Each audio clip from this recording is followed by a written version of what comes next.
Brad Pitt, gente, sempre foi tido como um ícone quando a gente fala de uma estética masculina, né? Ele tem umas proporções faciais muito interessantes, né? Ele tem um grau de simetria muito legal. Então, a gente, quando vai falar de estética masculina, a gente sempre se remete a ele. E, recentemente, ele se submeteu a cirurgias faciais. E a gente vai mostrar isso pra vocês nesse vídeo. E mais, eu vou mostrar que as cirurgias foram muito bem colocadas e que ele ficou ótimo, apesar das intervenções que às vezes as pessoas têm tanto medo. E para começar, o que eu quero falar para vocês, assim, o que faz que a gente perceba no Brad Pitt essa referência, essa beleza em relação à questão da estética masculina, são alguns atributos específicos que ele tem. E a gente dá muito peso à questão da face bem angulada no homem, né? Ele não só nasceu com uma boa definição dessa região de queixo, ramo de mandíbula, ângulo de mandíbula, né? Ele mantém esses atributos ao longo do tempo e eu vou mostrar isso para vocês, porque ele não deixa perder. E não deixar perder quer dizer repor. A gente vai perceber isso muito claramente aqui na análise.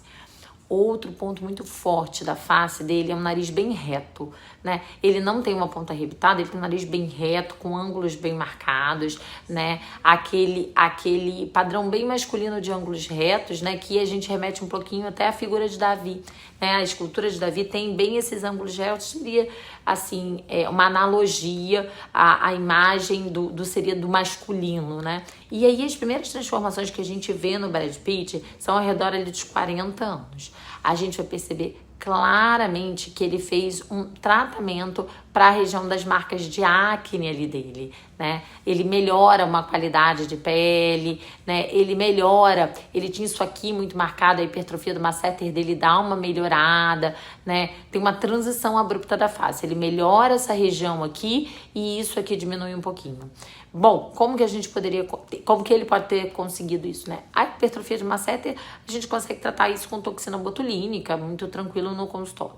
E a melhora da qualidade de pele, hoje a gente teria o bioestimulador de colágeno, mas lá na época que ele fez, o bioestimulador de colágeno não era tão difundido. Então, provavelmente ele fez isso através de lipoenxertia, com células tronco, porque a lipoenxertia com células tronco, a gente já tem estudos aí mais de 2 décadas, já está muito bem instituído na medicina há muito tempo. O que no caso daquela época do Brad Pitt, quando ele tem essa melhora da qualidade de pele, não existia ainda tanta difusão de tecnologia e bioestimuladores de colágeno. E aí, em torno dos 44 anos mais ou menos dele, vocês vão perceber um nítido envelhecimento dessa região aqui da pálpebra inferior e do malar anterior. Vocês estão conseguindo ver? Tem excesso de pele aqui na pálpebra inferior com bolsas extremamente evidentes, né? E na sequência, com 45 anos, a gente vai ver que as bolsas palpebrais enormes que ele tinha há um ano atrás somem. E o excesso de pele também. Além disso, a gente percebe uma região aqui de malar anterior um pouquinho mais volumizada. Vocês conseguem ver? Claramente a gente está diante de uma blefaroplastia inferior, gente, onde ele retirou as bolsas de gordura, retirou ali um pouquinho de excesso de pele e a gente consegue até reposicionar a gordura no malar anterior ou fazer mais um pouquinho de lipoenxertia facial. Provavelmente foi o que ele fez. Essa cicatriz dessa pálpebra aqui fica imperceptível e é impossível de ver. E considerando o tempo, o fato de que ele estava na mesa cirúrgica, claramente foi esse o procedimento feito por ele ali naquela época, né? Vale a pena ressaltar que eu vi aqui algumas análises que atribuiriam esta mudança, né, da pálpebra inferior dele e da região do malar anterior à aplicação de ácido hialurônico. Mas o que eu quero falar aqui, né? Há 20 anos atrás, esse produto, né, o ácido hialurônico, a gente não tinha tantas disposições de rheologias para utilizar, né? Lá nos Estados Unidos, ele não tinha tinha menos rheologias ainda liberadas pelo FDA, enquanto a gordura autóloga já era largamente utilizada. Então, claramente, durante um procedimento cirúrgico, um cirurgião plástico optaria pelo uso de célula autóloga do paciente em associação à blefaroplastia, né? A migração do uso das bolsas gordurosas para a região malar anterior. Então, para mim é muito claro que o que ele fez ali, novamente, foi lipoenxertia com célula autóloga e lipoenxertia facial associada à blefaroplastia inferior, né? E aí, em torno de 50 anos, o que a gente começa a ver? Uma perda daquele contorno mandibular, né? 50 anos é a data, assim, que a gente vai perceber que toda vez que eu vou falar pra vocês, assim, perda de contorno de face, né? Aquela flacidez que já não dá mais pra tratar com procedimentos minimamente invasivos, vocês vão perceber que é alguma coisa perto ali dos 50 anos. E o que a gente vê?